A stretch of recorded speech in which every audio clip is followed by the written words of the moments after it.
Imagina un mundo donde, en cuestión de décadas, un pequeño grupo de tribus nómadas de las estepas frías de Asia logra derrotar reinos milenarios, conquistar ciudades de millones de habitantes y unir bajo un solo mando territorios que se extienden desde las estepas de Mongolia hasta el mar Caspio, desde las llanuras de Europa del Este hasta la ruta de la seda. Un imperio tan vasto que redefinió por siglos los intercambios comerciales, culturales y el equilibrio de poder entre civilizaciones. Ese fue el Imperio Mongol. Y este video narra su historia completa.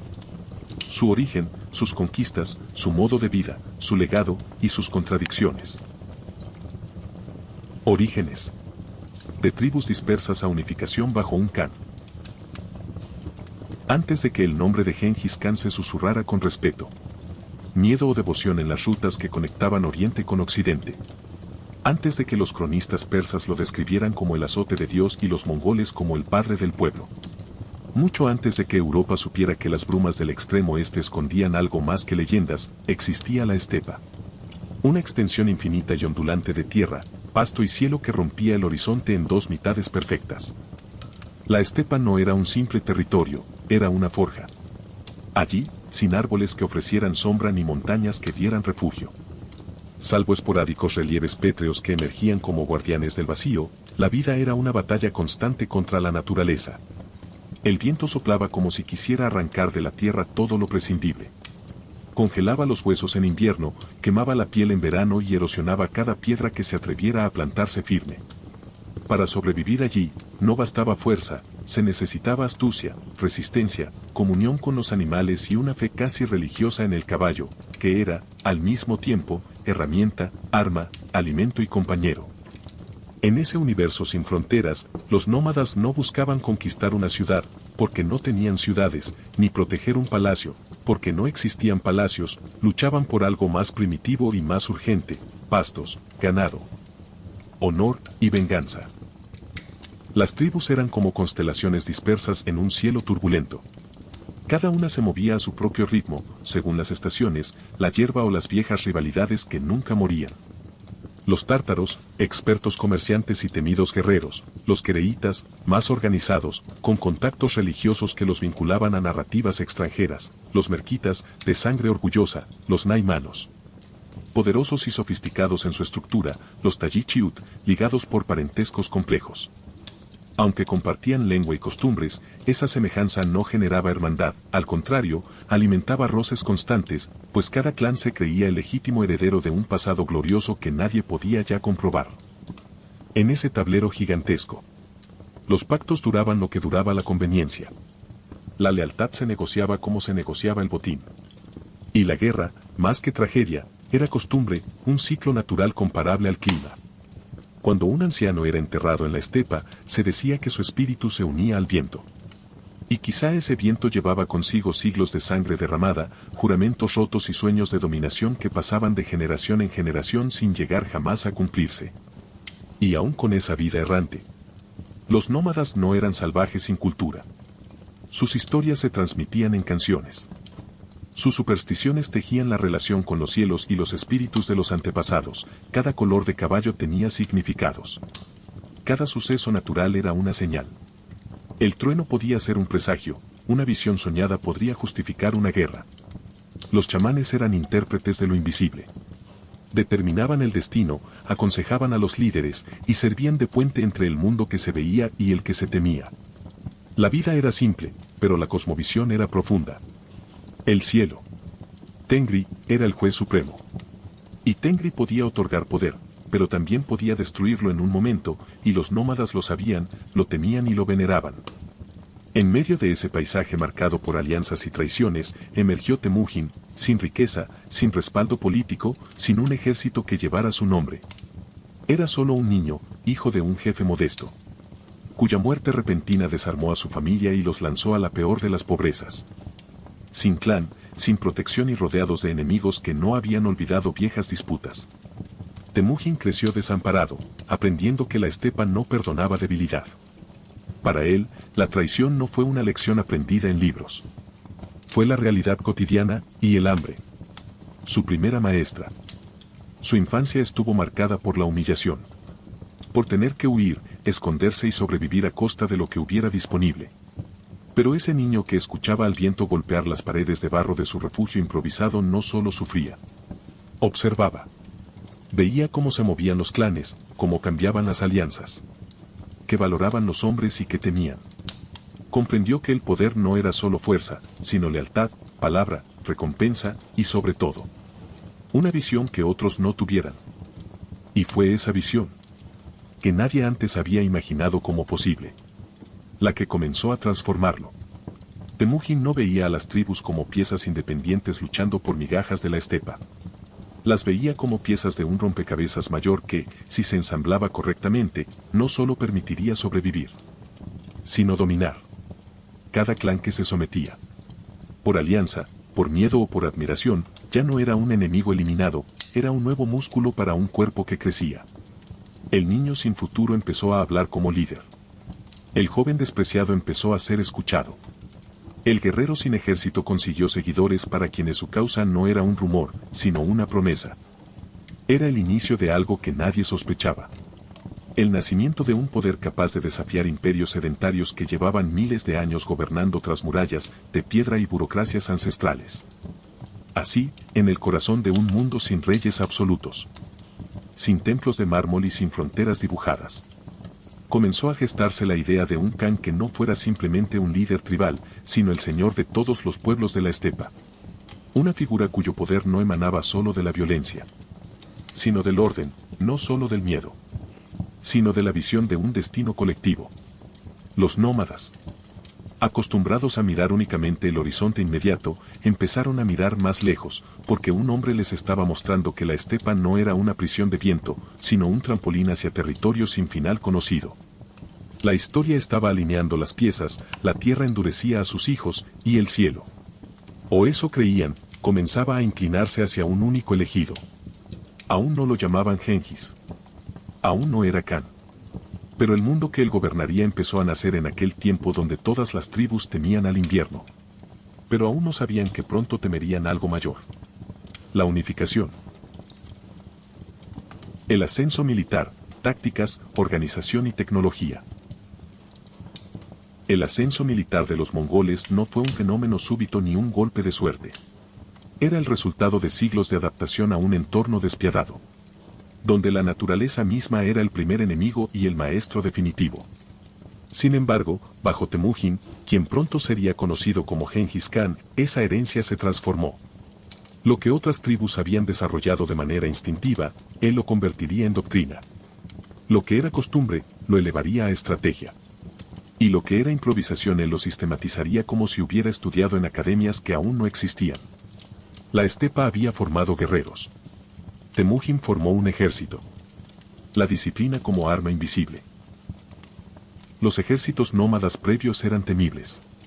Veloces, impredecibles, pero también caóticos. Tras una victoria solían dedicarse al saqueo sin coordinación. Tras un fracaso, cada clan podía desaparecer hacia un punto cardinal distinto, disolviendo la fuerza colectiva como arena entre los dedos. Genghis Khan rompió este ciclo enseñando algo revolucionario para la mentalidad nómada. La disciplina vertical. Imponía castigos severos si una orden no se obedecía. La negligencia y la desobediencia se pagaban con la muerte, sin importar el rango o parentesco. Y ese rigor, que en cualquier otro contexto habría generado odio, en la estepa funcionó como un pacto: si todos obedecían, todos sobrevivían.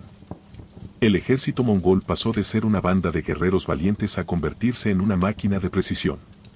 Cuando se daba una orden, no se discutía, no se negociaba, no se ralentizaba. Un movimiento ejecutado a destiempo en la planicie podía significar no solo la derrota, sino la extinción de un clan entero. La organización decimal. Números al servicio del poder.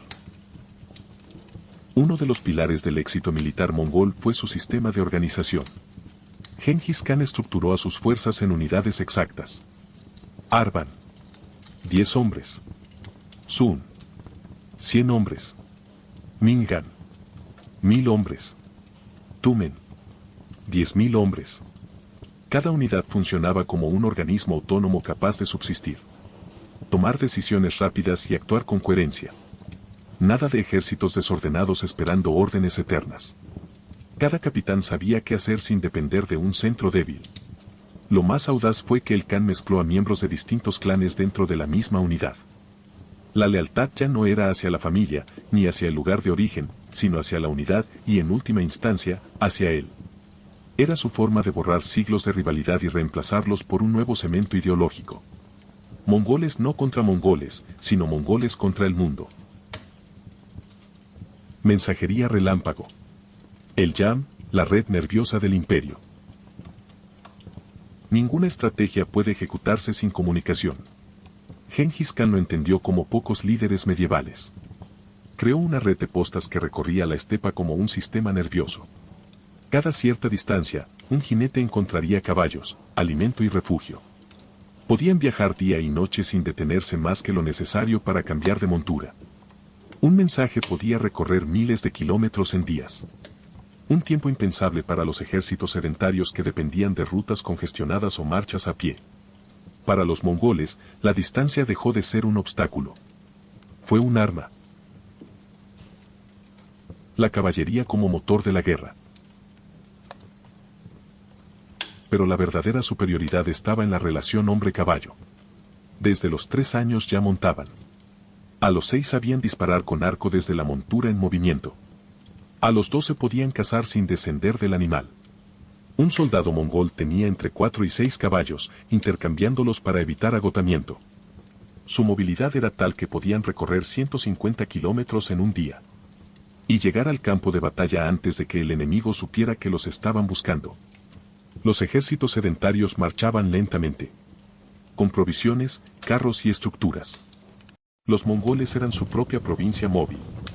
Cargaban comida deshidratada en bolsas pequeñas, bebían leche fermentada y podían alimentarse del propio caballo si era necesario. Sin matarlo, le practicaban pequeñas incisiones para beber su sangre en momentos extremos. No había línea de suministro que interrumpir. Eran autosuficientes. El arco compuesto. Tecnología nacida del clima feroz. Mientras en Europa el arma por excelencia era la espada pesada, los mongoles dominaban un instrumento mucho más letal. El arco compuesto. Pequeño, curvado, hecho de capas de madera, tendón y hueso que soportaban tensión extrema. Su tamaño lo hacía manejable montado. Su potencia le permitía perforar armaduras a distancias de hasta 350 metros, una cifra temible para la época.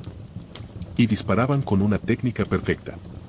Erectos en la montura, apoyando el peso en estribos anchos que les ofrecían estabilidad, como una plataforma de tiro viviente. Un ejército europeo podía disparar una vez antes del choque, los mongoles podían lanzar 5 flechas en ese tiempo. Huyendo. Girando. Volviendo. Envolviendo. Estrategias psicológicas. Ganar antes de combatir. Gengis Khan entendió que el miedo era tan real como el acero. Donde pasaban, dejaban sobrevivientes estratégicamente seleccionados para contar lo ocurrido. El terror marchaba más rápido que los caballos. Si una ciudad se rendía, era perdonada y protegida. Si resistía, desaparecía. Esta elección simple quebró voluntades. El enemigo que lucha pensando que morirá lo hace con furia. El que lucha pensando que puede salvar a su familia se entrega más fácilmente. La guerra dejó de ser solo combate. Era mensaje. La inteligencia militar. Información como arma.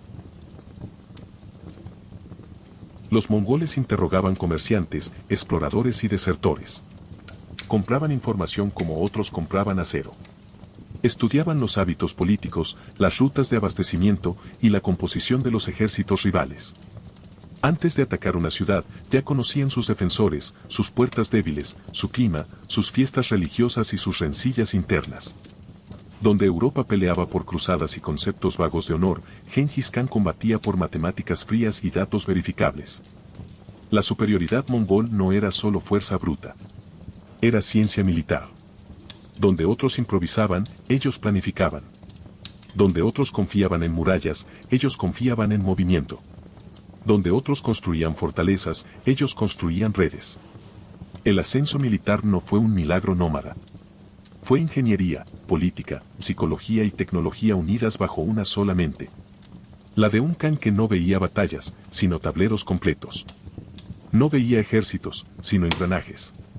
No veía enemigos, sino futuros súbditos. La estepa había forjado guerreros. Gengis Khan forjaría un imperio.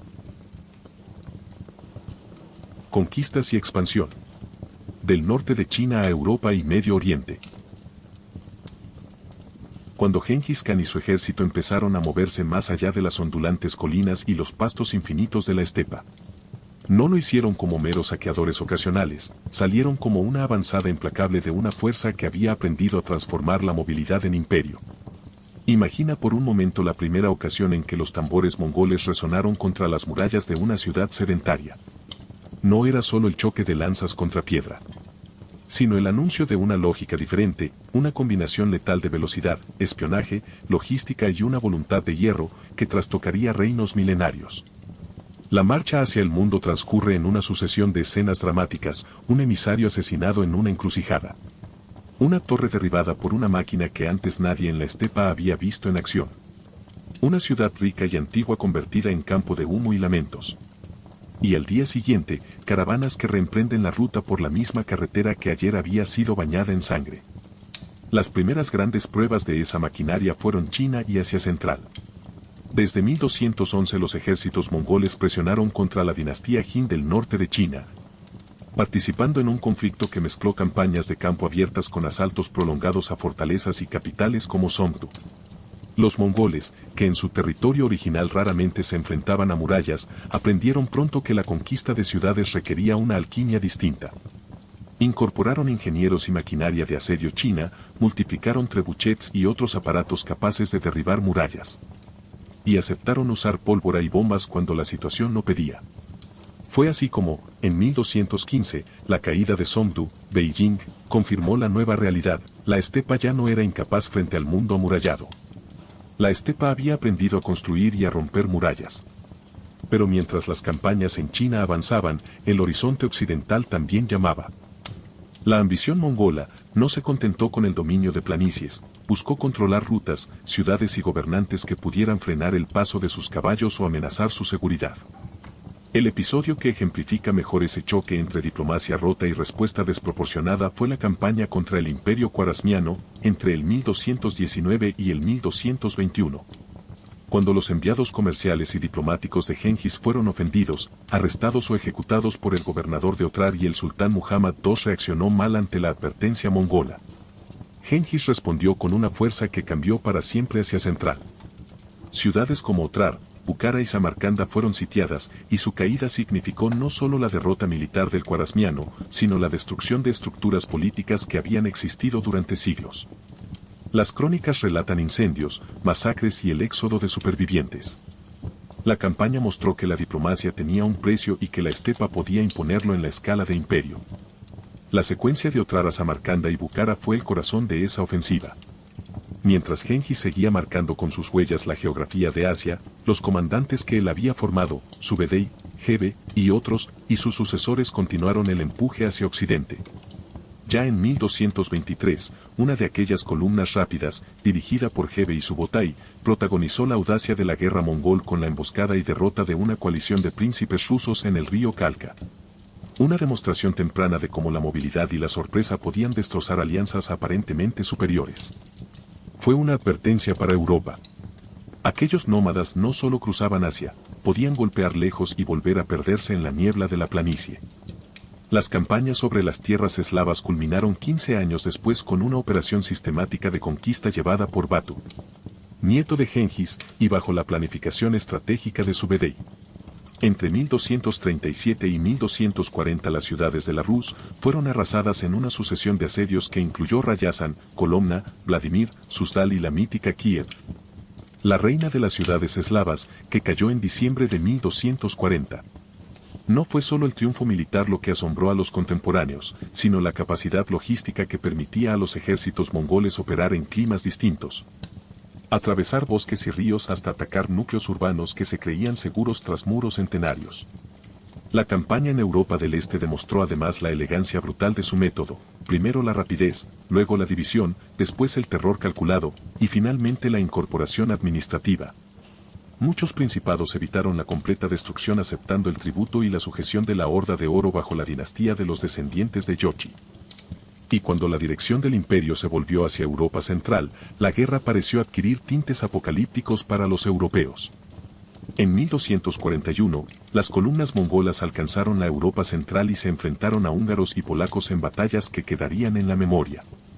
Legnica, famosa por la derrota de un contingente polaco y cruzado en abril de 1241, y la devastadora victoria en Moí, batalla del río Sajó, contra las fuerzas húngaras en abril de 1241, donde la caballería mongola y sus maniobras envolventes arrasaron formaciones que confiaban en la carga caballeresca y la fortaleza estática.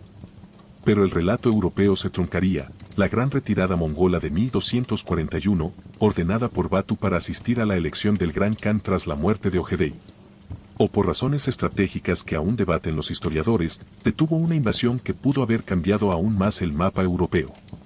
La marcha atrás fue tan estratégica como sus avances y dejó una Europa temblando ante la posibilidad de que la estepa, un día, golpeara otra vez. En el corazón del mundo islámico, el Maelstrom mongol encontró una de sus manifestaciones más dramáticas con la expedición de Hulagu, nieto de Gengis y hermano del gran Khan Momke. En la década de 1250 Hulagu fue encargado de someter a los poderes persas y mesopotámicos, en pocos años tomó ciudades clave, y en febrero de 1258 llegó a las puertas de Bagdad. La caída de Bagdad y el saqueo del califato abásida en 1258 no fueron una simple victoria militar, fue el fin de una era. La ciudad, durante siglos, centro del saber, la administración y la cultura islámica, fue arrasada, su biblioteca parcial o totalmente destruida, y el califa al-Mustasim ejecutado.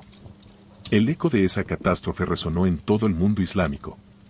Fue un acto que mostró la cara más destructiva del imperio, demolición de centros administrativos y simbólicos, y al mismo tiempo reconfiguración política, con el establecimiento del poder ilkhánida en Persia. Mientras tanto, en China, la obra iniciada por Gengis se traduciría siglos después en la consolidación de un nuevo estado, los sucesores mongoles, y sobre todo Kublai Khan. Sintetizaron políticas militares, administrativas y culturales que permitieron la creación de la dinastía Yuan. Kublai, después de décadas de campañas, culminó la conquista del sur de China con la derrota final de la dinastía Song en 1279, Batalla de Yamen, completando una serie de campañas.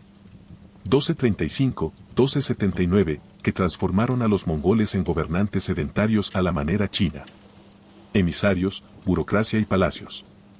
Fue la otra cara del expansionismo mongol, no todo era saqueo y destrucción, también hubo incorporación administrativa, sincretismo y gobierno sobre vastas poblaciones urbanas. La expansión mongola, a su paso, absorbió tecnologías y las recicló en su beneficio. Los mongoles no inventaron las máquinas de asedio, las adoptaron y las multiplicaron. Ingenieros chinos y persas fueron integrados en las filas mongolas para construir trebuchets contrapesadas y usar explosivos en asedios, a su vez, hicieron un uso intensivo de la información de inteligencia, de rutas de abastecimiento y de maniobras psicológicas, promesas de clemencia para los sometidos y terror absoluto para quienes resistían. La diversidad de su imperio les permitió, además, movilizar artesanos y especialistas de un extremo a otro de Eurasia según sus necesidades militares y administrativas. No menos decisiva fue la forma en que los mongoles estructuraron sus conquistas en términos administrativos. Lejos de dejar todo en manos del pillaje permanente, instauraron sistemas tributarios, redes de correos y diseñaron una hegemonía que privilegiaba la rapidez de respuesta y la recaudación de tributos. En las regiones que aceptaron la dominación mongol, la vida cotidiana a menudo continuó, comerciantes siguieron sus rutas, vivimos transferencias de tecnología, y el intercambio cultural no cesó, sino que se intensificó bajo la llamada Pax Mongólica, que garantizaba un relativo orden y seguridad en rutas que conectaban Europa con Asia. Esa Pax permitió, por ejemplo, el tránsito de viajeros como Marco Polo y el intercambio de bienes, ideas y plagas, factores que tendrían repercusiones profundas en siglos posteriores. La famosa paz del imperio no suprime la violencia, la regula en beneficio del intercambio. A mediados y finales del siglo XIII, sin embargo, las conquistas, la supervivencia del imperio y su extensión causaron tensiones internas. La muerte de grandes khanes, la necesidad de kurultais, asambleas, para elegir sucesores y las ambiciones de familias diferentes fragmentaron la unidad mongola. El enorme territorio se fue dividiendo en poderosos dominios regionales, la Horda de Oro en la estepa rusa bajo Yochi y sus herederos, el Ilkhanato en Persia bajo Hulagu, el Kanato de Chagatai en Asia Central y la dinastía Yuan en China bajo Kublai. Este proceso, al mismo tiempo la consecuencia y la causa, transformó la dinámica de expansión. Ya no habría una sola mesa redonda donde se decidiera todo, sino múltiples centros de poder con intereses propios. La fractura no anula la obra de conquista, pero la convierte en legado polifónico. Diferentes kanatos seguirán desempeñando papeles muy distintos en Eurasia, a veces aliados, a veces en conflicto. Los episodios finales de expansión también ofrecen imágenes inolvidables, la tentativa de Kublai Khan de extender su poder por mar hacia Japón, los intentos fallidos de 1274 y 1281, sofocados en parte por tormentas que los japoneses llamarían kamikaze, vientos divinos. La combinación de mar y estepa apuntando los límites prácticos de un imperio que, aunque vasto, no era omnipotente. Y así, la geografía misma, sea la planicie infinita, el desierto sin agua, o el océano, volvió a recordar que la conquista tiene límites naturales. En consecuencia, la expansión mongola debe leerse en dos planos simultáneos. Por un lado, el territorio físico que fue arrebatado, administrado y, en ocasiones, destruido. Por otro lado, la red de contactos y transformaciones que esa expansión generó, la transferencia de tecnología, del este al oeste y viceversa, el intercambio de ideas, el desplazamiento de poblaciones, el reordenamiento de élites y la aparición de nuevos estados sucesores. Fue un proceso dialéctico donde la violencia y la integración se alternaron y se impusieron según convenía al gran tablero del poder. Si hoy tratamos de imaginar la velocidad de aquellas conquistas, pensemos en las caravanas que una mañana salían de Bukhara o de Karakorum, y que semanas después comunicaban al otro extremo del imperio un decreto del Khan. Pensemos en cómo ciudades tan distintas como Kaifeng, Samarcanda y Kiev, a pesar de sus historias propias, quedaron enlazadas por el filo de una misma lanza. Esa red fue, en su núcleo, movilidad convertida en organización política, su continente fue la estepa, pero su alcance fue urbano, político y cultural. Finalmente, la historia de las conquistas mongolas nos obliga a mirar más allá del simple relato de destrucción. Nos deja una lección inquietante sobre el poder de estructuras sociales que aprenden, se adaptan y se institucionalizan, sobre cómo una sociedad nómada pudo apropiarse de tecnologías sedentarias, y sobre cómo la violencia, cuando se organiza con inteligencia, puede convertirse en un vehículo para cambios geopolíticos de largo alcance. La expansión mongola fue, en esencia, la historia de un mundo que se volvió más interconectado por la espada y por la ruta, por el terror y por el comercio, por la destrucción y por la administración. Sociedad, gobierno y mentalidad bajo el yugo mongol. Imagina despertar una mañana en una ciudad milenaria, el mercado humea, las campanas llaman a la oración y los muros, que durante generaciones parecieron invulnerables, muestran huellas de pisadas desconocidas. A la distancia, más allá de la llanura, hay hombres a caballo que se mueven como el viento y que traen consigo un decreto que cambia todo. Esa escena resume la paradoja fundamental del dominio mongol. Un pueblo de pastores nómadas cuya vida giraba alrededor de tiendas de piel, caballos y el ritmo de las estaciones. Se transformó durante un siglo en la más eficaz de las máquinas políticas y administrativas que Eurasia hubiera conocido hasta entonces.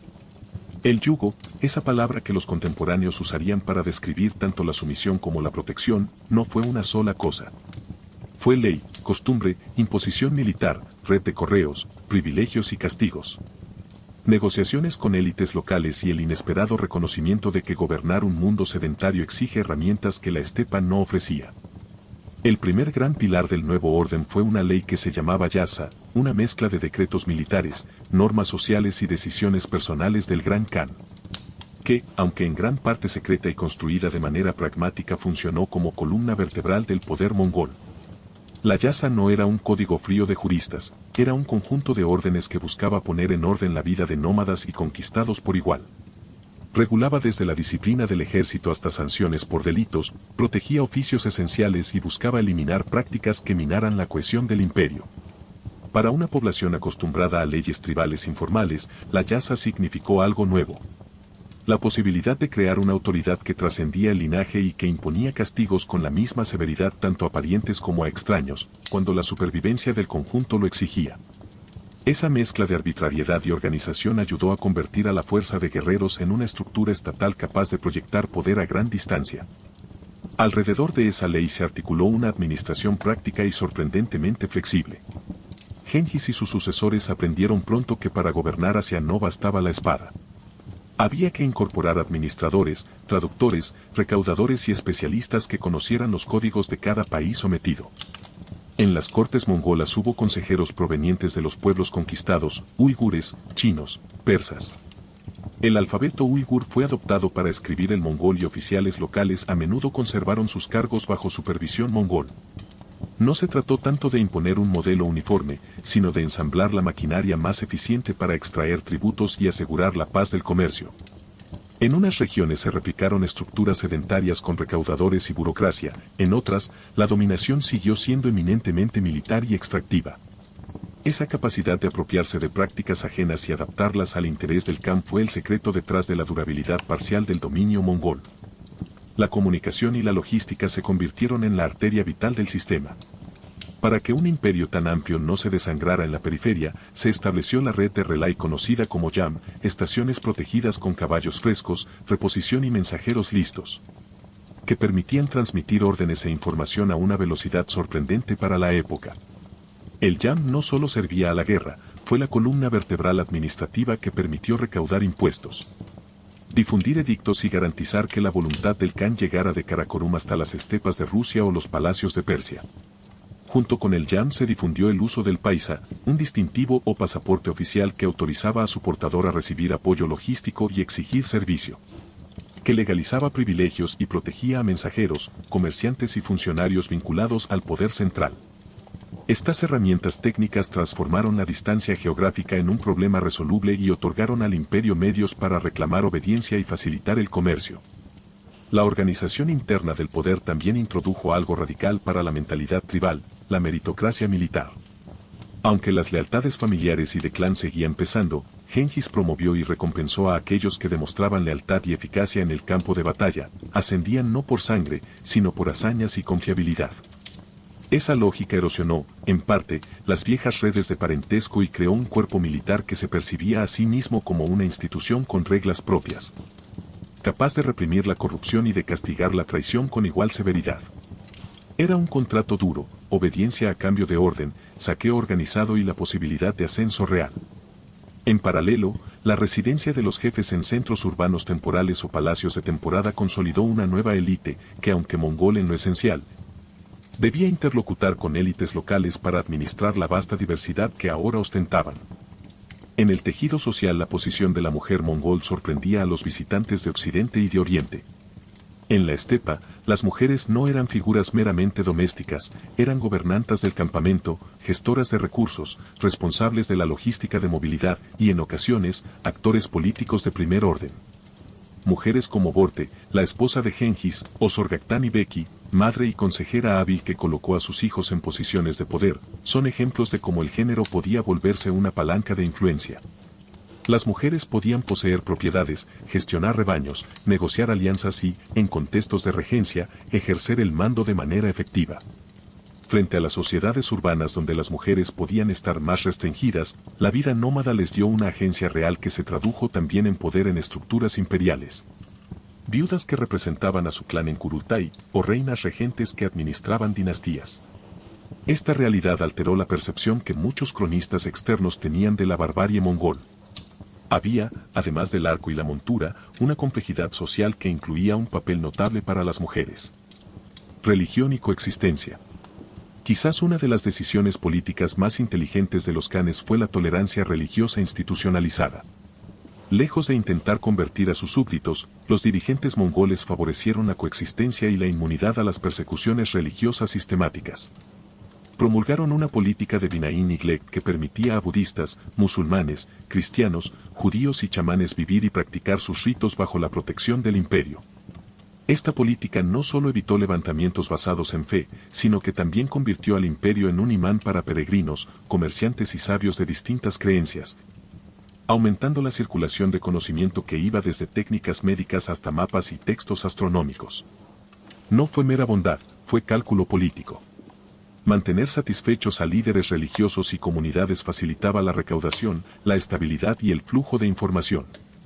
A la larga eso alimentó la famosa Pax Mongolica, periodo de relativa seguridad en las rutas que permitió al comercio y a los viajeros, Marco Polo entre ellos, moverse con una seguridad antes desconocida a lo largo de miles de kilómetros. Pero no confundamos tolerancia con ausencia de poder coercitivo. El yugo también implicó desplazamientos forzados, requisiciones y una economía tributaria implacable en ciertos territorios.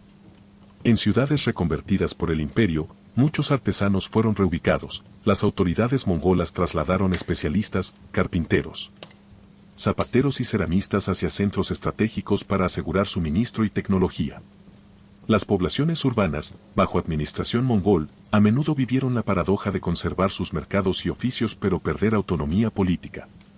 Las autoridades locales podían continuar en su cargo, pero ahora rendían cuentas a un sistema ajeno que imponía tributos fijos, regulaba comercio y, cuando convenía, ejecutaba represalias ejemplares. En zonas rurales, el pastoreo fue reorganizado, y en algunas áreas el saqueo o la violencia inicial dieron paso a un statu quo tributario donde la continuidad económica era preferible para ambas partes. Esta mezcla de coacción y continuidad explica por qué en muchos lugares la vida cotidiana siguió, con variaciones, a pesar del cambio de banderas. En la mentalidad colectiva bajo dominio mongol convivieron el miedo y la pragmática adaptación. Para los pueblos conquistados, el recuerdo del saqueo y la masacre era real y traumático. Sin embargo, la posibilidad de obtener protección, privilegios comerciales o simplemente de seguir viviendo sin que el conflicto regrese, hizo que muchos optaran por negociar, afiliarse o colaborar. Para muchos comerciantes, el paisa y el yam fueron más útiles que la espada, un pasaporte imperial permitía atravesar fronteras y solicitar ayuda logística. Un tratado y la obediencia al Khan aseguraban rutas abiertas y mercados prósperos. Para los propios mongoles, la mentalidad administrativa, que combinaba disciplina militar con recompensas por eficacia, creó una élite relativamente móvil. Jefes y oficiales que podían prosperar saltando de la guerra al gobierno con una coherencia que desconcertó a sociedades más rígidas. Quizá la lección más duradera de esa época sea que el yugo mongol no puede reducirse a opresión única, fue un tejido mixto donde la ley, yasa, la red de comunicaciones, yam, los privilegios legales, paisa, la tolerancia religiosa y la incorporación pragmática de élites y especialistas se combinaron para producir un orden nuevo, muchas veces violento, pero también sorprendentemente funcional. Donde hubo horror hubo organización. Donde hubo saqueo luego hubo impuestos y administración. Donde hubo caballos y flechas apareció también la burocracia y la protección del mercader. Ese doble filo, violencia que crea orden, es el que todavía fascina y repele. Nos muestra cómo una sociedad nómada pudo reinventar el arte de gobernar, no solo por la fuerza, sino por el uso inteligente de la ley, la logística y la negociación cultural. En resumen, gobernar bajo el yugo mongol era vivir en una realidad en la que los antiguos dogmas de poder dejaban paso a una mezcla inédita de disciplina militar, administración adaptativa, redes de comunicación ultrarrápidas para la época, roles sociales menos ortodoxos y una política de convivencia religiosa que favorecía el intercambio. Fue una lección para toda Eurasia, la estepa no solo saqueó, legó infraestructuras, leyes y mentalidades que, aun con su violencia intrínseca, contribuyeron a que el continente fuera más interconectado, más móvil. Y en buena medida, más moderno de lo que sus contemporáneos hubieran imaginado. Consecuencias, impacto y legado. Cuando los últimos fogones de la guerra dejaron de humear y las tiendas volvieron a alzarse con su ritmo habitual en la estepa, quedó algo más que territorios cambiados. Quedó un tejido nuevo y a veces contradictorio que atravesó Eurasia como una cicatriz, y al mismo tiempo, como un puente. Las consecuencias de la era mongola no se miden solo en ciudades reducidas a escombros o en dinastías destronadas. Se miden en rutas que se abrieron, en ideas que viajaron, en administraciones que aprendieron a moverse con la misma velocidad que sus ejércitos. Y en memorias colectivas que conservaron tanto el horror como la ventaja práctica de la nueva era. Para comprender ese legado hay que leerlo en capas. La económica, la administrativa, la demográfica, la cultural, la militar y la historiográfica. Cada una con su propia trama de beneficios, costos y contradicciones. En el plano comercial, la llamada Pax Mongolica no fue una utopía de paz universal, pero sí una realidad práctica. La seguridad relativa que impusieron en vastas zonas de la ruta de la seda permitió que comerciantes, peregrinos y mensajeros circularan con una confianza antes impensada. Caravanas que antes debían temer a bandidos o a guerras locales ahora podían cruzar miles de kilómetros. Mercancías exóticas, desde porcelana china hasta seda persa, circulaban más libremente y con ellas viajaban conocimientos, tecnologías y personas. El imperio hizo del comercio una arteria vital y protegida, redes postales, yam, pasaportes oficiales, paisa. Y un derecho de paso pragmático convirtieron el viejo sistema de caravanas en una red de intercambio mucho más eficiente. Esa mayor conectividad aceleró la circulación de invenciones, papel moneda en China, mejoras en la metalurgia, técnicas de asedio chinas que se diseminaron hacia el oeste. Y alimentó un cosmopolitismo comercial que enlazó ciudades tan distantes como Oncean, Samarcanda y Venecia. La UNESCO y el Oxford Research Handbook recogen bien cómo estas condiciones favorecieron un comercio a escala continental que perduró incluso después de la fragmentación del imperio. Pero la misma autopista económica que irrigó prosperidad llevó también plagas y tensiones. La investigación reciente sobre los orígenes y la difusión de la peste negra muestra cómo las rutas que protegieron los mongoles facilitaban el tránsito de gérmenes junto con mercancías y personas. Estudios genéticos y arqueológicos apuntan a focos en Asia Central y rutas hacia el Mar Negro como piezas claves en la cadena que, a mediados del siglo XIV, desencadenó la pandemia que diezmó poblaciones en Eurasia. Además, investigaciones interdisciplinares recientes incluso exploran cómo factores climáticos y decisiones comerciales, importaciones de grano después de malas cosechas, interaccionaron con esas rutas para propagar la enfermedad. No es una condena única al imperio mongol, pero sí un reconocimiento de que la globalización primeriza que promovieron también multiplicó vulnerabilidades a escala continental. La naturaleza de ese vínculo sigue siendo objeto de debate y refinamiento científico. La conclusión no es simple causalidad, pero sí una compleja interdependencia entre movilidad humana, comercio y enfermedad. En lo demográfico, las conquistas fueron muchas veces catastróficas. Relatos contemporáneos y análisis modernos coinciden en que la guerra mongola provocó destrucción masiva en núcleos urbanos, particularmente en Persia, Asia Central y zonas del norte de China, con consecuencias de largo aliento sobre poblaciones y estructuras económicas. El saqueo seguido de reorganización administrativa significó que en algunos lugares la sociedad rural se recomponía más lentamente, mientras que en ciudades sometidas la élite podía ser eliminada y reemplazada por administradores leales al Khan o por élites locales dispuestas a colaborar. Esa depresión demográfica no fue homogénea. En algunas regiones hubo recuperación y reasentamientos que, con el tiempo, volvieron a impulsar actividad económica. En otras, el trauma poblacional y la pérdida de infraestructuras marcaron siglos de alteración.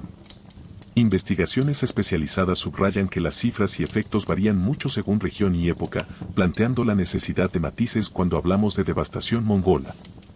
Administrativamente, el legado mongol es doble. Por un lado, la implementación de instituciones prácticas, la yasa en su variante pragmática, el yam, el uso de paisas y la incorporación de administrativos locales. Mostró una flexibilidad sorprendente que permitía gobernar diversidad cultural y geográfica. Por otro lado, la fragmentación en kanatos, Horda de Oro, Ilkhanato, Chanato de Chagatai, Yuan en China, hizo que esa innovación administrativa se transformara en múltiples tradiciones. En Rusia, por ejemplo, la Horda de Oro dejó una huella política profunda. El tributo y la relación de vasallaje moldearon las dinámicas entre principados y terminaron influyendo en la emergencia de Moscú como centro de poder que recogió y adaptó elementos tributarios y administrativos. En Persia, el Ilkhanato reconfiguró la geografía del poder, mezclando modelos administrativos mongoles con las sofisticadas burocracias islámicas previas. En China, la dinastía Yuan sintetizó la estructura mongola con el aparato burocrático confuciano, creando una forma híbrida de gobierno que tuvo implicaciones culturales y económicas profundas. Así, las instituciones que el imperio implantó no desaparecieron con él, se transformaron en moldes que influenciaron formaciones estatales posteriores. Culturalmente, el imperio actuó como un gigantesco intercambiador. Artistas, sabios, médicos y artesanos fueron desplazados, con frecuencia forzados, hacia plazas donde su conocimiento se necesitaba. Tradiciones artísticas se fusionaron. Las artes persas no fueron inmunes al gusto mongol, ni la corte yuan dejó de favorecer las expresiones chinas. Y la libre circulación religiosa creó un mosaico inusual de tolerancia formalizada. El resultado fue una Eurasia más permeable a influencias transregionales, la astronomía persa entró en contacto con técnicas chinas, religiones encontraban nuevas sedes e intérpretes, y la historia intelectual, en buena medida, fue remixada por la movilidad. Esa hibridación tuvo efectos que los historiadores modernos consideran precursores de formas más globales de intercambio cultural, y explica por qué viajantes como Marco Polo encontraron cortejos multiculturales en las cortes mongolas. En lo militar, la marca mongol fue indeleble, su combinación de movilidad, logística y uso sistemático de inteligencia reescribió los manuales de guerra de Eurasia. Las potencias sedentarias aprendieron, a menudo dolorosamente, que no bastaban murallas y caballería pesada, la flexibilidad táctica, la comunicación veloz y la guerra psicológica eran ahora componentes esenciales. Más aún, la asimilación mongola de ingenieros y tecnologías extranjeras, máquinas de asedio chinas, pólvora, técnicas de fortificación, mostró que la innovación militar podía ser tanto adoptada como impuesta. Esa dinámica aceleró la transferencia de técnicas militares entre Oriente y Occidente, contribuyendo a cambios en la guerra medieval que tendrían secuelas en siglos posteriores. Otro legado menos tangible pero fascinante es la huella genética y simbólica de la era mongola. Estudios de genética poblacional identificaron linajes cromosómicos asociados a la región de expansión mongola y, desde 2003, se ha descrito una amplia dispersión de un haplogrupo masculino que algunos han vinculado, con cautela, a la descendencia de los linajes de élite mongoles, un patrimonio biológico que alimenta mitos sobre la paternidad en masa de líderes como Genghis Khan. Esa herencia genética no explica la historia, pero la complementa, muestra cómo siglos de movilidad masculina, conquistas y asentamientos dejaron marcas en el ADN de poblaciones tan diversas. Al mismo tiempo, el símbolo del descendiente de Genghis ha sido politizado y mitificado en distintas épocas, demostrando cómo el pasado se reescribe y reinterpreta en clave de identidad. En la historiografía y la memoria colectiva la ambivalencia del legado mongol se vuelve patente, para algunos cronistas y tradiciones culturales, sobre todo en Persia y el mundo islámico. El recuerdo de Hulagu y la destrucción de Bagdad es una herida civilizatoria, un corte que simboliza la caída de una edad de oro. Para otros, en la narrativa euroasiática, el imperio mongol es a la vez horda destructora y factor acelerador de conexiones tempranas del mundo. Más aún, debates académicos contemporáneos, algunos controversiales, discuten si las invasiones mongolas contribuyeron de forma decisiva a la gran divergencia, el ascenso relativo de Europa frente a Asia, al debilitar centros asiáticos o, por el contrario, si su impulso comercial benefició a ambas regiones. Estas interpretaciones muestran que el pasado mongol es un espejo donde se leen, con fines distintos, problemas modernos. Identidad, origen de la globalización, efectos de la violencia en el desarrollo y la memoria histórica. Finalmente, si hay una lección que atraviesa todas estas capas es que el legado mongol fue eminentemente relacional. No se puede entender su impacto sin mirar a las rutas que conectaron, a las élites que negociaron, a los artesanos que fueron trasladados, a los sabios que enseñaron en nuevas ciudades, ni a los campesinos que vieron sus cosechas alteradas por guerras y plagas. Fue un legado que mezcló destrucción y creación, terror y modernización temprana, dispersión demográfica y recomposición estatal. Los mongoles enseñaron al mundo que la movilidad puede ser Estado, que el control de la información y la logística puede sostener imperios, y que la violencia organizada abre paso a formas de orden muchas veces paradójicas. Esa paradoja, orden después del desastre, administración después de la violencia, es la que nos obliga hoy a mirar al imperio mongol no como una anécdota de barbarie exótica, sino como un momento fundacional en la larga historia de la integración eurasiática. Interpretaciones modernas y debates históricos. Si hoy pudiéramos abrir un gran tomo de la historia y ver cómo distintos cronistas, reyes y viajeros fueron tejiendo la imagen de los mongoles, hallaríamos algo parecido a un mosaico roto. Fragmentos de terror, trazos de admiración y zonas borrosas donde la memoria y la política contemporánea vuelven a colorear el pasado. Lo primero que sorprende cuando uno revisa la bibliografía moderna es cuán lejos han llegado los debates. Ya no se trata simplemente de preguntarse si los mongoles fueron bárbaros o civilizadores, sino de entender por qué esa pregunta se formula así, qué intereses políticos y narrativos la alimentan, y cómo la evidencia reciente, arqueológica, genética y documental, obliga a matizar respuestas que durante siglos circularon como verdades incuestionables. En otras palabras, la historia del imperio mongol se ha transformado de un relato lineal de conquista en un campo de interpretaciones múltiples y en pugna. Primero, el viejo estereotipo occidental. Durante siglos, crónicas persas, árabes y chinas, cada una a su manera, registraron las campañas mongolas con vocabulario de horror. Incendios, masacres, ciudades arrasadas. Desde la perspectiva de los sedentarios, la visión fue la de una horda que irrumpía sin civilidad. Esa imagen no era enteramente falsa, las campañas frecuentemente incluyeron violencia sistemática, pero era parcial. Los historiadores modernos han insistido en que esa visión, además, era utilizable políticamente, serviría para legitimar resistencias, afirmar genealogías de víctimas y construir memorias nacionales que, siglos después, seguirían interpretando la presencia mongola como trauma fundacional. La historiografía contemporánea, en contraste, ha matizado. Los mongoles eran agentes con métodos de guerra despiadados, pero también organizadores del comercio, administradores pragmáticos y promotores de la comunicación interregional. Esa corrección no cancela el horror, lo pone en diálogo con la capacidad de gobernar y conectar. De ahí nace uno de los debates más discutidos en las últimas décadas. ¿Fueron los mongoles más destructores o más integradores? En términos crudos, la respuesta depende del lugar y del tiempo. En Persia y en ciudades como Bagdad, la llegada de Hulagu y la caída del califato en 1258 supusieron un colapso cultural y administrativo que muchos consideran una pérdida enorme para el mundo islámico. En esos lugares el peso de la devastación es histórico y moralmente importante.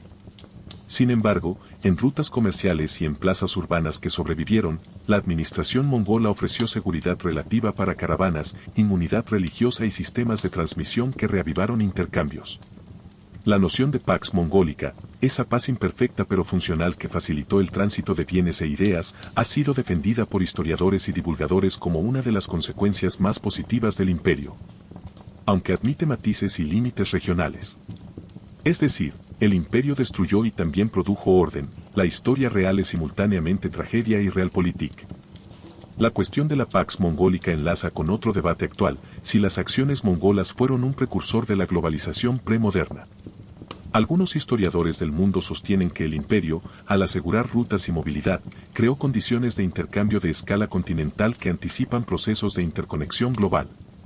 Transferencia de tecnologías, circulación de personas y flujos comerciales más complejos que los de épocas previas.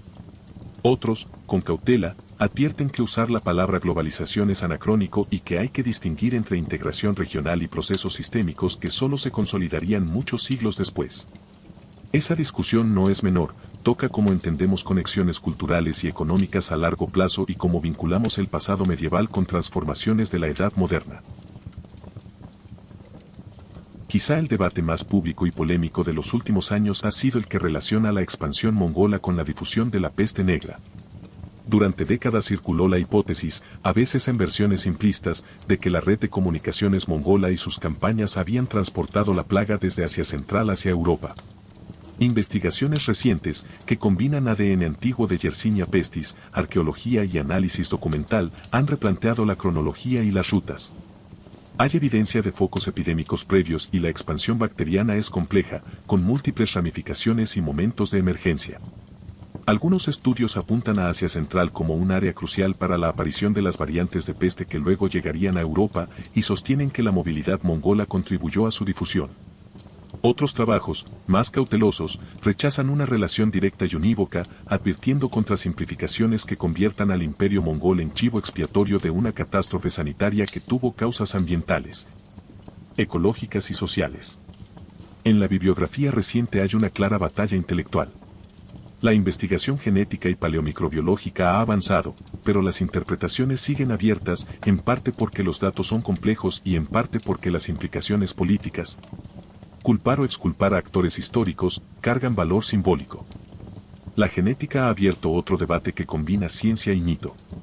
El famoso estudio de 2003, Serhal y colaboradores, que identificó un linaje y cromosómico muy frecuente en Asia septentrional y lo vinculó con cautela a la descendencia masculina masiva asociada a linajes mongoles. Desde entonces, trabajos de genética poblacional han matizado, expandido y, a veces, cuestionado las interpretaciones iniciales. No hay, hasta ahora, ADN de Gengis Khan probado y fechado, por lo que cualquier afirmación definitiva sobre su genética es aún tentativa.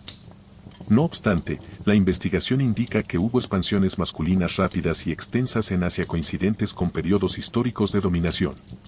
Y esto alimentó la idea popular de que millones hoy podrían descender de linajes de élite de la estepa. Aquí la discusión moderna tiene dos frentes. Por un lado, el interés científico por reconstruir migraciones humanas. Por otro, la politización y el uso público de esos resultados para narrativas de identidad que muchas veces simplifican la complejidad genética y social. La división del imperio en canatos rivales constituye otro foco de debate. Algunos historiadores sostienen que la fragmentación mostró la incapacidad de sostener un proyecto imperial unitario sobre territorios tan diversos. Otros argumentan que esa división fue, en realidad, la adaptación racional a condiciones locales, donde distintos linajes mongoles administraron regiones según dinámicas propias y a menudo más eficientes. En Rusia, por ejemplo, la Horda de Oro dejó una relación tributaria que condicionó la política de los principados, influyendo en la emergencia de Moscú como centro hegemónico. En Persia, el ilcanato mezcla estructuras mongolas con sofisticadas burocracias islámicas y abre la puerta a transformaciones culturales y económicas. Es decir, la aparente desintegración imperial también generó nuevos órdenes regionales cuya influencia perduró. Otra vez, la línea entre destrucción y construcción no es nítida, sino dialéctica. La historiografía occidental y la asiática también difieren en sus relecturas. En Europa medieval la imagen fue, en general, de amenaza bárbara. En China, la experiencia con los Yuan fue ambivalente, hubo gobierno mongol, adopción de prácticas administrativas y tensiones culturales. En Persia y el mundo islámico, la memoria es más traumática. Hoy, académicos en distintos lugares reescriben la historia desde perspectivas de mundo. La corriente del World History, historia global, intenta reubicar a los mongoles como actores centrales en conexiones transcontinentales. Los especialistas nacionales enfatizan daños o herencias según contextos identitarios, y los científicos de otras disciplinas, genética, paleomicrobiología y arqueología, introducen datos que obligan a reformular viejos relatos. Esa pluralidad es saludable pero también genera choques de interpretaciones. Un capítulo importante en las discusiones contemporáneas es el tratamiento de las fuentes. Los cronistas persas y árabes exponen la brutalidad desde la perspectiva de la víctima, las fuentes mongolas y china-uigures muestran pragmatismo administrativo o glorias, los relatos europeos mezclan leyenda y miedo. Modernos historiadores intentan leer entre líneas, comprender sesgos, intencionalidades y contextos de producción textual para no convertir crónicas parciales en verdades absolutas. Este método crítico ha enriquecido la historia. Ahora se compara arqueología con textos, ADN con relatos, datos climáticos con registros de cosechas y movimientos demográficos. Las herramientas interdisciplinarias transforman el debate. La historia ya no es solo interpretación literaria, sino una conversación entre disciplinas cuyo resultado es más matizado y a veces más controvertido. Finalmente, hay un debate desde la política contemporánea. El uso nacionalista o identitario del pasado mongol. Gobiernos y movimientos en Asia Central, Mongolia misma y otras regiones a veces reivindican la figura de Gengis Khan como símbolo de unidad nacional o de orgullo histórico. En otros contextos, su figura se demoniza o se emplea para justificar narrativas de resistencia histórica.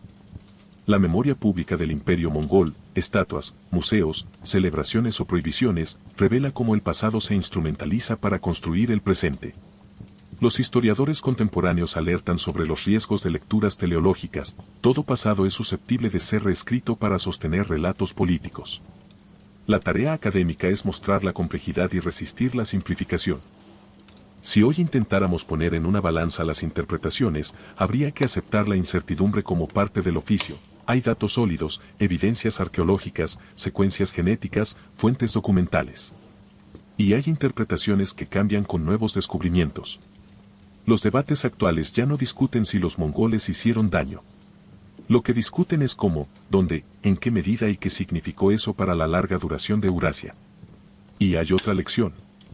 El pasado mongol no es una caja cerrada, es un laboratorio donde se ponen a prueba teorías sobre globalización temprana, sobre violencia organizada como motor de cambio, sobre interacción cultural y sobre cómo el poder nómada se transforma en administración sedentaria. Ese laboratorio seguirá dando resultados mientras nuevas técnicas, ADN antiguo, análisis isotópicos, satélites arqueológicos y nuevas preguntas sigan enriqueciendo la lectura. En conclusión, Imaginar el legado mongol hoy es como mirar un río que ha cambiado su curso por siglos, sus aguas han arrastrado cementerios y bibliotecas, han empujado caravanas de seda y han esparcido semillas de ideas, a su paso. Pueblos han sido destruidos y otros han florecido en nuevas orillas.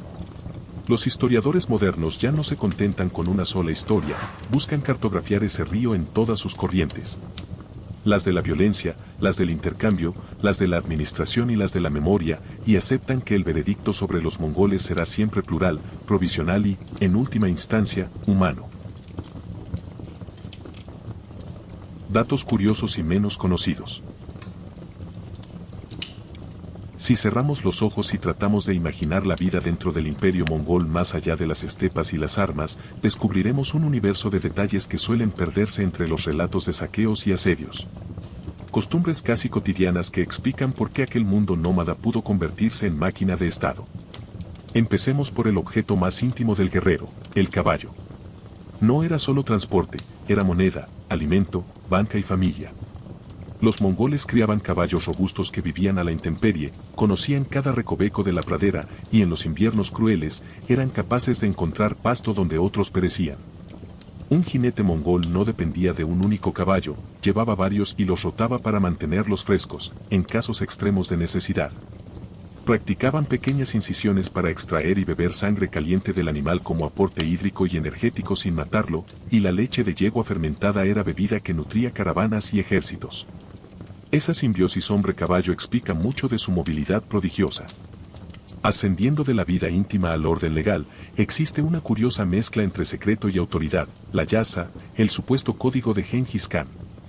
No tenemos un texto único y completo, los mongoles guardaron muchas de sus normas como decretos orales, pero las crónicas contemporáneas y estudios posteriores reconstruyen sus rasgos.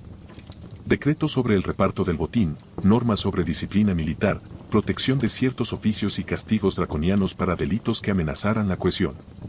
Lo extraño es que una ley tan poderosa permaneciera en gran medida secreta y fuera aplicada de manera eficaz. La opacidad permitía adaptar sanciones y excepciones según convenía al Khan, lo que convertía a la yasa en una herramienta flexible de gobierno más que en un código jurídico abierto. Esa ambivalencia entre norma y discreción consolidó autoridad en un imperio que necesitaba orden sin burocracia pesada. En los caminos del imperio corría otra herramienta de poder, el yam, la red postal, y su llave práctica, la paisa, o jereje. Imagina una carcasa metálica que actúa como pasaporte, quien la portaba tenía derecho a caballos frescos, alojamiento y ayuda en las estaciones oficiales. Era la aprobación tangible del Khan que abría puertas a lo largo de miles de kilómetros. Gracias a esas estaciones con caballos de relevo, mensajeros oficiales podían cubrir distancias increíbles y transmitir órdenes que mantenían unido al imperio. La paisa, además, se convirtió en símbolo de privilegio y exigibilidad, no era un mero distintivo, sino la llave para requisar recursos logísticos a lo largo de la ruta imperial. Ese sistema, que hoy parecería una burocracia moderna, fue crucial para transformar la información y el control en poder real. Otra sorpresa, la agencia política de las mujeres mongolas. En la estepa, las mujeres no eran meramente adornos sino piezas clave de la maquinaria social y, a menudo, del poder. Figuras como Sorgakhtani Beki y otras damas de la aristocracia jugaron roles decisivos en la política de sucesión, el manejo de recursos y la diplomacia. Sorgakhtani, por ejemplo, fue consejera y estratega que educó y posicionó a sus hijos, Monke, Kublai, Ulagu, Arik Boke, para dominar la escena política transcontinental. La vida nómada dio a muchas mujeres responsabilidades sobre rebaños, finanzas de campamento y, en ausencia de maridos, el gobierno temporal. Lo que se tradujo, cuando fue necesario, en regencias efectivas y en la supervivencia de líneas dinásticas. Esa capacidad femenina para ejercer poder desafía la imagen tópica del dominio mongol como exclusivamente masculino y guerrero. Menos romántico, pero igualmente notable, fue el traslado forzoso de artesanos y especialistas. Los mongoles, con ojo pragmático, secuestraban o trasladaban a carpinteros, herreros, arquitectos y alfareros de las regiones conquistadas hacia donde más se necesitaban. Desde talleres persas hasta instalaciones chinas, los artesanos fueron movidos para reconstruir fortalezas, levantar máquinas de asedio o nutrir la economía de nuevas capitales. Esa política de transferencia tecnológica aceleró la difusión de oficios y conocimientos técnicos por todo el imperio. Las cortes mongolas se convirtieron así en imanes de talento heterogéneo, y esa mezcla práctica fue parte importante de su capacidad para asediar y gobernar ciudades cuya ingeniería antes desconfiaba de la estepa. En materia militar hay curiosidades que sorprenden. Los mongoles, maestros de la movilidad, no desdeñaron la tecnología sedentaria, al contrario, la incorporaron. Durante los asedios adoptaron trebuchets contrapesadas, aprendieron técnicas de minería y emplearon pólvora cuando estuvo disponible. También absorbieron conocimientos de ingenieros chinos y persas y los integraron en campañas que, sin su aporte tecnológico, habrían fracasado contra murallas bien defendidas. Esta capacidad de adaptar y desplegar tecnología ajena es una excepción entre las sociedades conquistadoras que, con frecuencia, reprimen a los artesanos de las tierras ocupadas. Los mongoles hicieron lo contrario, los utilizaron para reforzar su propia supremacía. Un dato climático legendario. Los intentos de Kublai Khan de invadir Japón en 1274 y 1281 terminaron de forma espectacular por causas naturales que los japoneses interpretaron como intervención divina. Los famosos kamikaze, o vientos divinos, que destrozaron las flotas mongolas. Los relatos mezclan técnica y mito. No se trató de milagros sino de la brutal realidad de los tifones que, en el Pacífico Occidental, pueden deshacer armadas enteras. La interpretación religiosa posterior, especialmente en Japón, convirtió la casualidad meteorológica en símbolo nacional y en una palabra que siglos después tendría connotaciones muy distintas. Ese episodio también recuerda que incluso un imperio terrestre inmenso tiene límites cuando intenta extenderse por mar. Hay detalles burocráticos que parecen extraídos de una novela de espías. Los mensajeros mongoles y funcionarios a veces usaban paisás de oro o de metal para exigir hospitalidad y recursos, y el sistema tenía reglas para impedir su abuso. Aún así, los documentos y permisos podían ser falsificados, y la corrupción, como en cualquier gran organización, fue una realidad con la que los khanes tuvieron que lidiar. La existencia misma de un pasaporte imperial y de estaciones de relevo convierte al imperio mongol en uno de los ejemplos más tempranos de gestión logística estatal a escala continental. La ciencia moderna también ha sacado a la luz curiosidades inesperadas. Estudios genéticos han detectado patrones de linajes masculinos muy frecuentes en Eurasia septentrional que algunos investigadores vinculan, con prudencia, a expansiones demográficas asociadas a la era mongola y sus élites masculinas. Esa huella no transforma la historia en mito, pero ofrece una pista de la magnitud demográfica de las migraciones y asentamientos ocurridos en la expansión imperial. En el terreno de la salud pública, la propia red de movilidad que favoreció el comercio pudo facilitar, siglos después, la propagación de la peste negra.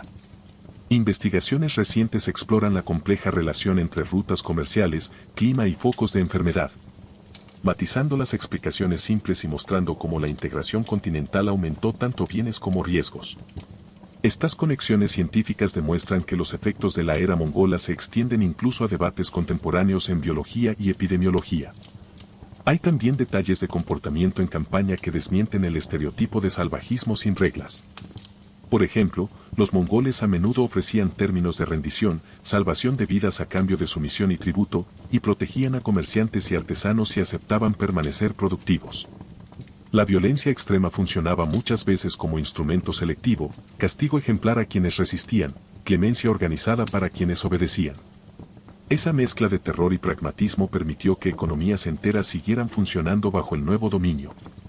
Así, un mercader podía pasar de ser víctima en una ciudad a beneficiario de la seguridad provista por la paz relativa de las rutas mongolas. Finalmente, el imperio mongol produjo pequeñas excentricidades culturales que sobrevivieron en relatos y costumbres. Las proclamas de sedentarios ante la vista de los jinetes mongoles, los mensajes sellados que cruzaban las estepas a la velocidad del caballo, el uso ritual del tabaco y ciertas prácticas dietarias en campaña. La reubicación de sabios y bibliotecas, y, tristemente también su destrucción en episodios como la caída de Bagdad en 1258, dejó huellas profundas en los imaginarios. En Bagdad, la caída y el saqueo simbolizaron para muchos el fin de una era de esplendor intelectual en la región. La memoria de esa catástrofe atraviesa la literatura y la memoria islámica como referente de pérdida civilizatoria. En conjunto, estos datos curiosos y menos conocidos conforman una imagen menos maniquea del imperio mongol. No solo una masa de caballos y arqueros, sino una sociedad con leyes secretas, logística avanzada, roles de género potentes, política de transferencia tecnológica, instrumentos de poder simbólico como la paisa. Y consecuencias que hoy nos dicen tanto de transmisión cultural como de vulnerabilidades globales. Son los pequeños engranajes, el sorbo de sangre de un caballo para seguir galopando, la estación donde cambian los caballos, la mujer que mueve las piezas del poder desde la sombra, el artesano reubicado a la fuerza. Los que explican cómo la estepa se transformó, durante unas generaciones, en el eje que sacudió al mundo. En conclusión, el imperio mongol no fue simplemente un imperio de conquista brutal. Fue un fenómeno histórico de enormes consecuencias. Con un origen humilde, un pueblo nómada logró generar un estado gigantesco, diverso, capaz de imponer orden, creatividad administrativa, comercio, movilidad. Y también terror. Su éxito no fue solo militar, sino también social y organizativo. Bajo un código de leyes, con administración meritocrática, libertad religiosa y comunicación eficiente, los mongoles construyeron un poder que integró culturas dispares, y gracias a ello, se convirtió en puente entre civilizaciones, Oriente con Occidente, Este de Asia con Asia Central, Europa del Este con el Lejano Oriente. Hoy, mirar al imperio mongol es ver cómo la historia puede ser contradictoria, destrucción y creación, barbarie y orden, caos tribal y ambición imperial. Pero más que eso, un recordatorio de que, incluso los pueblos más modestos, con liderazgo, visión y adaptación, pueden cambiar el curso del mundo.